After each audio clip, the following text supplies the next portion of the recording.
Bon jeudi les pirates, j'espère que vous allez bien, moi ça va bien. Ben, écoutez, demain c'est live à 19 h comme tous les vendredis, on va parler de la formation qui est sortie cette semaine, la version longue de comment réagir avec ses enfants quand votre conjoint est en crise, vous en aviez besoin.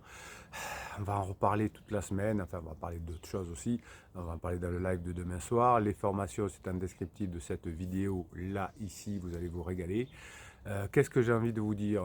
J'ai envie de vous parler des enfants ce matin. Ah oui, si, je voulais vous dire quand même sur Telegram, hein, votre application Telegram qui est, ben, vous avez le lien là en descriptif de la vidéo également sous le catalogue de formation. Je vous mets un audio de motivation tous les matins, je vous mets des shorts la journée, je réponds à vos questions, à vos commentaires de Facebook ou de YouTube. Allez-y, c'est sympa. Et je vous ai parlé de Facebook, vous avez aussi sous le catalogue des formations le lien pour aller dans le groupe Facebook où vous avez vos commentaires, vous parlez entre vous.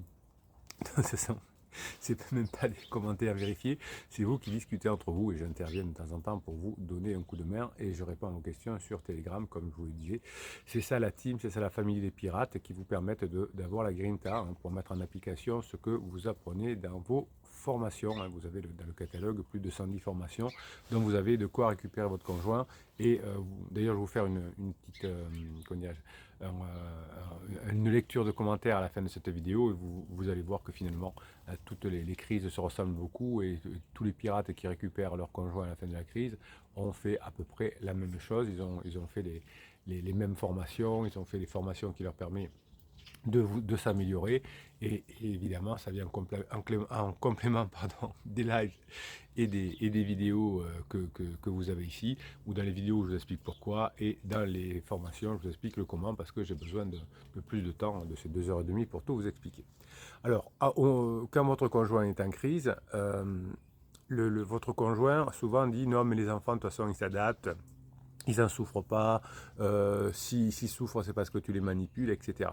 Donc la question que l'on se pose souvent, c'est est-ce que les enfants souffrent de la crise existentielle de leur conjoint, voire de la séparation. Évidemment, hein, il n'y a aujourd'hui plus aucun doute là-dessus, que ce soit en neurosciences, que ce soit les psys, que ce soit les pédopsychiatres, hein, on est tous d'accord là-dessus. Les enfants souffrent de la crise existentielle d'un de leurs parents et souffrent aussi de la séparation si vous n'arrivez pas à récupérer votre conjoint à la fin de la crise.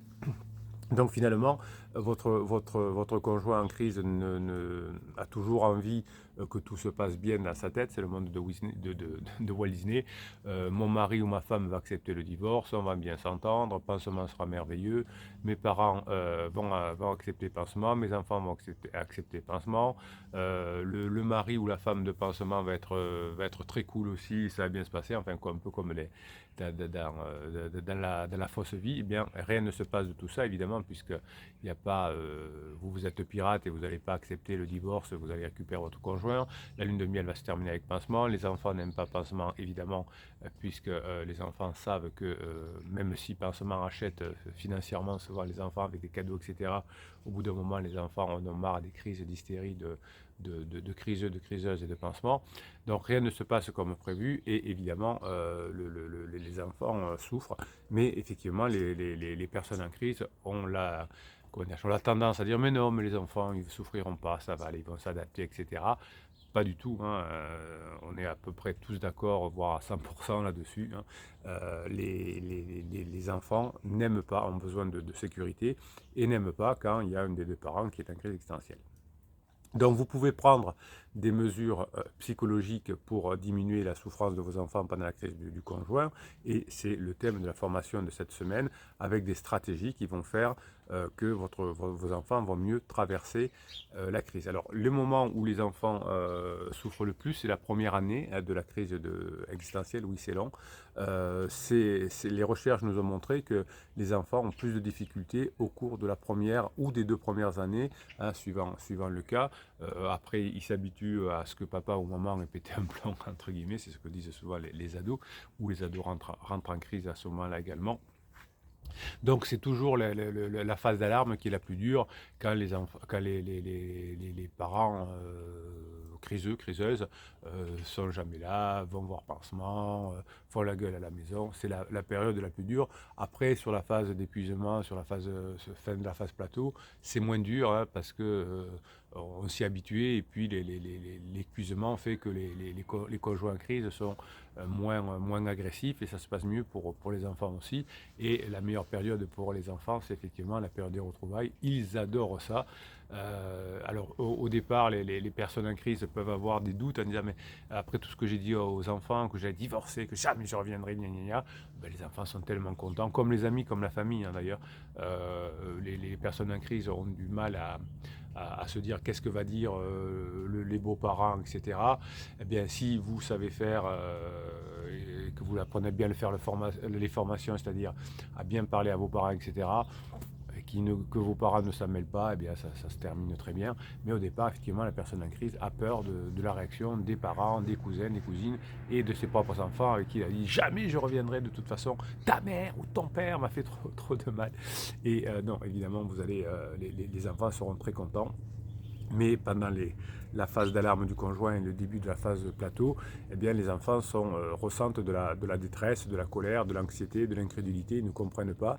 Bon, il y a les enfants qui rebondissent plus vite que d'autres en fonction de la réaction du pirate, mais finalement, il faut savoir que les changements de routine des enfants les font beaucoup souffrir, hein, notamment le fait de changer de maison, de choses comme ça.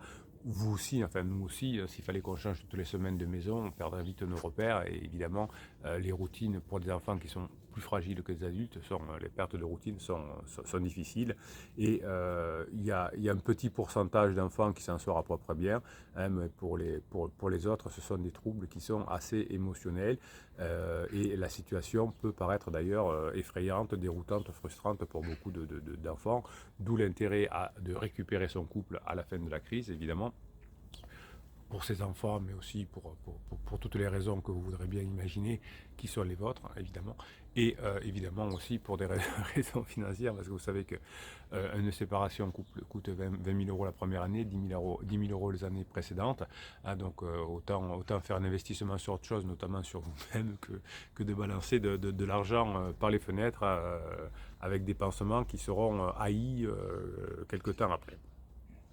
Donc les plus jeunes enfants ont du mal à comprendre pourquoi ils doivent se déplacer entre deux maisons et ils peuvent craindre finalement que si les parents peuvent cesser de s'aimer, un jour leur parent pourra aussi cesser de les aimer.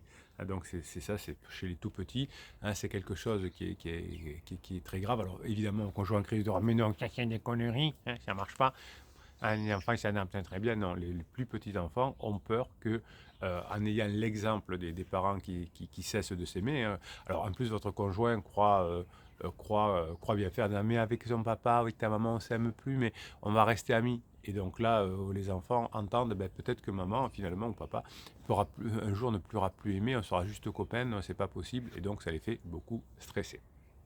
Donc évidemment, vous saurez quoi répondre dans la formation, mais vous ne mentirez pas aux enfants. Quand on est à l'école primaire, les enfants ont tendance à penser, ou peuvent avoir tendance à penser, que le divorce est de leur faute. Hein, parce que, par exemple, maman est énervée quand elle est en crise, elle hurle après, ou elle ne calcule pas trop ses enfants, ou elle part, elle ment à ses enfants, ou elle n'est plus là à la maison. Donc on dit, c'est peut-être que j'ai été un mauvais garçon, une mauvaise fille. Et donc finalement, les enfants au primaire pensent souvent qu'ils ont pu faire quelque chose de mal. Les ados, eux, vont devenir très en colère contre le papa ou la maman en crise et les changements qu'ils créent, parce qu'eux, ils ont déjà leurs problèmes. Alors, on a des moments où la criseuse ou le criseux se rapproche de son fils ou de sa fille en crise et font leur crise en même temps. Hein, j'ai eu des exemples de maman et de sa fille qui font la crise en même temps. La maman recevant les petits copains, les petites copines de la maison, s'habillant comme une ado, etc. Et ça finit aussi souvent très mal parce que déjà les ados entre eux sont conflictuels. Les parents et les ados sont conflictuels, donc quand c'est un parent ado et une fille ou un garçon ado, hein, je vous explique, enfin, je vous laisse voir dans les commentaires souvent comment ça se termine, une crise ado et quand la maman est en crise aussi. Donc chaque situation est unique à 20%, mais ça ressemble à 80%. Et évidemment, le stress qui est lié à la crise du conjoint fait que la perte de contact quotidien avec le parent en crise, hein, qui passe beaucoup plus de temps avec son téléphone, avec pansement, ou de façon virtuelle ou de façon réelle, hein, tout ça fait que la diminution des contacts va affecter le lien parent-enfant. Et selon des études qu'on a menées dans les années 2014, des chercheurs en neurosciences ont découvert que de nombreux enfants se sentent moins proches de la personne en crise qu'avec la personne qui n'est pas en crise. Donc la partie crise existentielle va affecter la relation d'un enfant aussi avec celui qui n'est pas en crise, hein, vous les pirates, on a des niveaux de stress qui vous sont prodigués, hein. J'ai eu plein d'enfants qui refaisaient pipi ou lit ou des choses comme ça, et c'est la personne qui n'est pas en crise, qui est là la nuit, etc., qui doit gérer ça, et donc ça perturbe la relation aussi entre la personne, le papa ou la maman qui n'est pas en crise et l'enfant, puisqu'il y a un changement de comportement de l'enfant, il va y avoir un changement de comportement du papa ou de la maman. Donc les enfants, enfin pas tous, mais toujours 80%, hein, les enfants développent des facteurs de stress, et finalement plus le conjoint est en crise et plus le conjoint ment à ses enfants, à son mari, etc., plus c'est compliqué. Et on voit d'ailleurs des enfants qui sont fatigués, hein, aussi.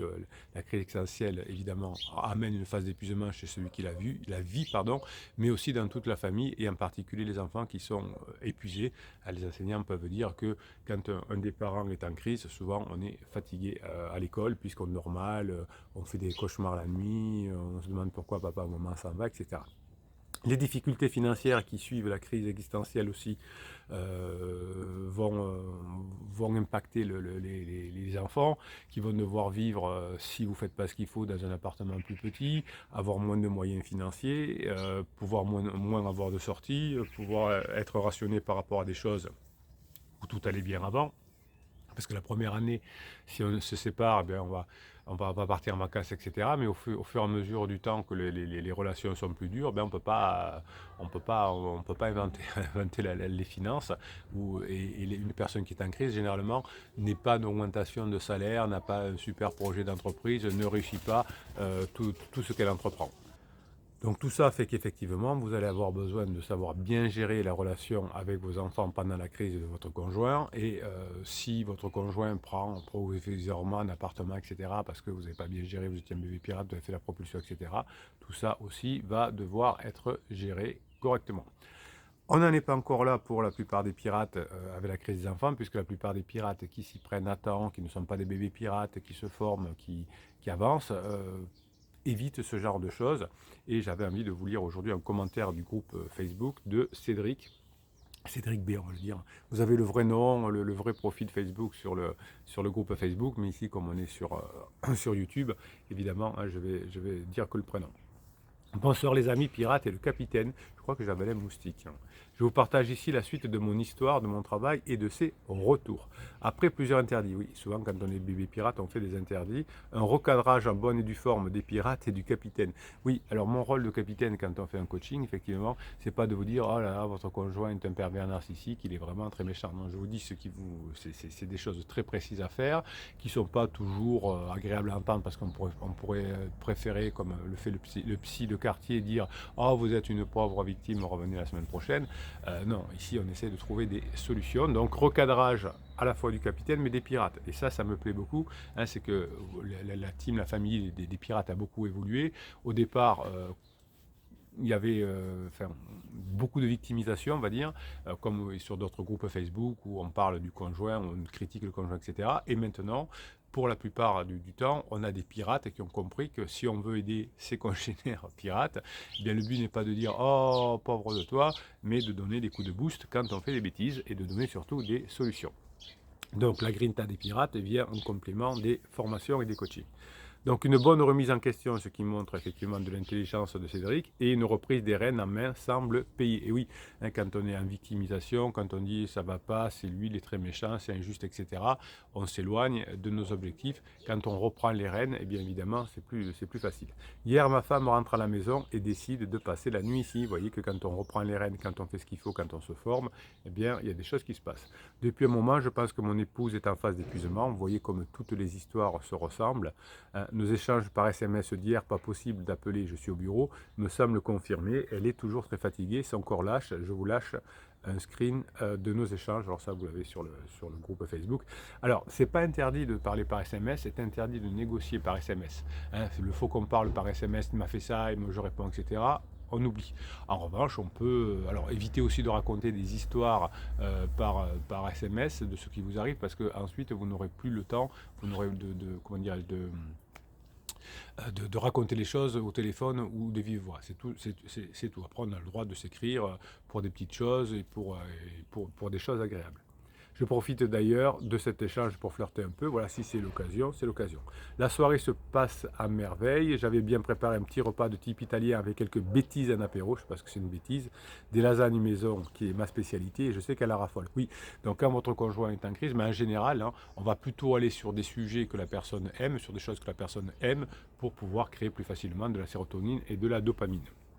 À la suite de ce repas, elle part dans notre chambre se coucher et semble fatiguée. Je la rejoins, elle entame d'elle-même une discussion située entre le sérieux, le badinage et le flirt. Elle me dit qu'elle pense que j'aimerais qu'elle soit plusieurs femmes, une copine, une amie, une épouse. Oui, ça c'est juste. Hein. On n'a pas qu'un seul rôle dans le couple, y compris on a effectivement un rôle de femme et d'épouse, mais aussi ce côté de confidente, c'est pas mal.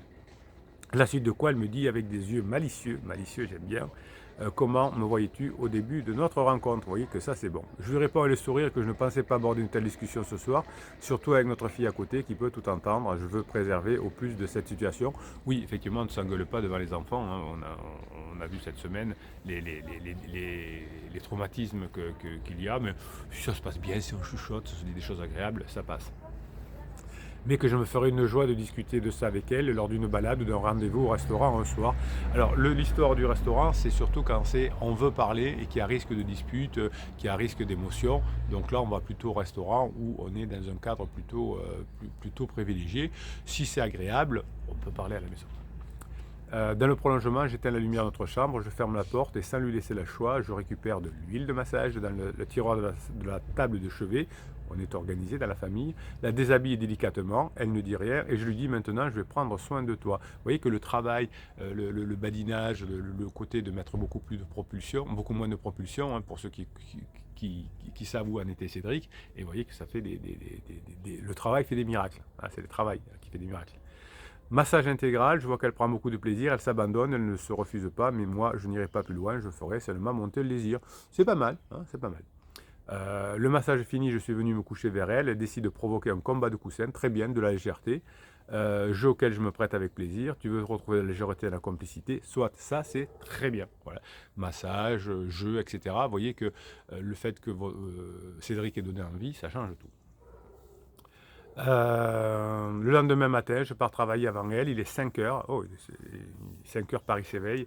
Avant de partir, je lui laisse un baiser sur la joue, elle me regarde à peine, me sourit tendrement, prend ma main et la caresse pendant que je me dirige vers la porte. C'est bon ça, hein, le travail paye. En début de matinée, un SMS que je n'aurais jamais cru recevoir arrive sur mon téléphone. Je vous laisse en prendre connaissance. Mais vous irez le voir sur le groupe Facebook.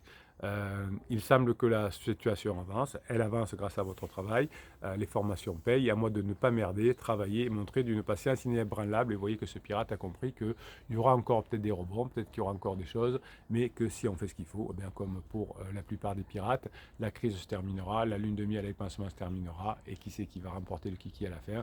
Qui c'est qui gagne à la fin? C'est les pirates. Passez le jeudi que vous méritez. On se retrouve demain matin pour une nouvelle vidéo. Toute la journée sur Telegram, évidemment, je vous envoie des choses. Et demain soir, vendredi, 19h pour le live. On va se régaler.